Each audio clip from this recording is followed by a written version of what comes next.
Old wounds reopened. Why didn't he diagnose my son correctly the first time? Maybe he'd still be here. The charges against a Valley doctor detailed in court. Channel 5 News digging deeper. We'll tell you what we found. Plus, the FBI steps up its call. So if you saw Dr. Zamora at one of his 3 clinics between the years 2000 and 2018, you should contact the FBI. We have team coverage as Channel 5 News at 6 starts right now. From the Valley's News Channel, this is Channel 5 News at 6. Good evening. Our top story, a doctor's ethics questioned by federal authorities. Now an Elsa mom is also asking questions. Yeah, Channel 5's Angela Vargas learns a Valley family believes their son would still be alive if he'd received a correct diagnosis earlier.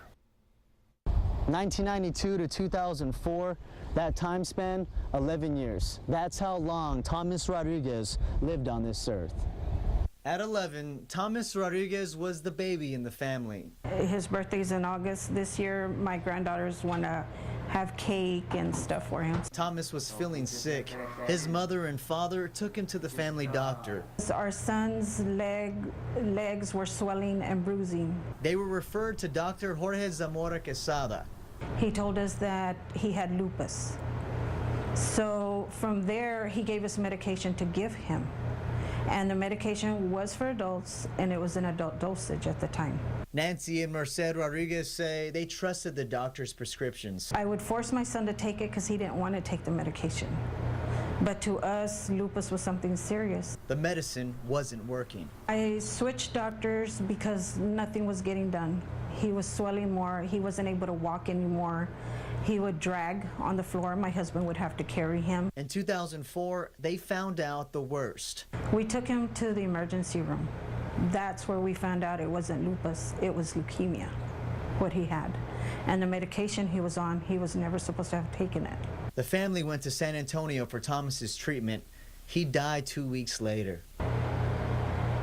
It's the hardest thing to do ever, to bury your child. Rodriguez says their son would still be here if diagnosed correctly.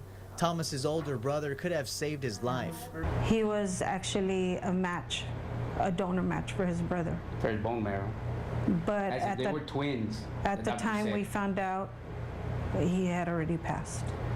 Rodriguez says she's going to call the federal government to get help. See what we can do, or what's the process of what's going to happen now. The Rodriguezes explain they will remember Thomas for his caring attitude.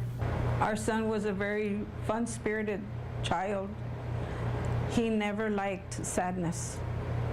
He tried his best to make you happy.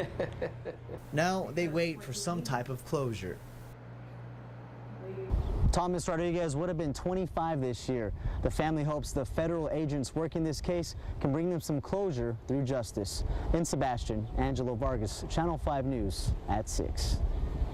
The Valley doctor remains in federal custody at this hour. Jorge Zamora Quesada was denied bail.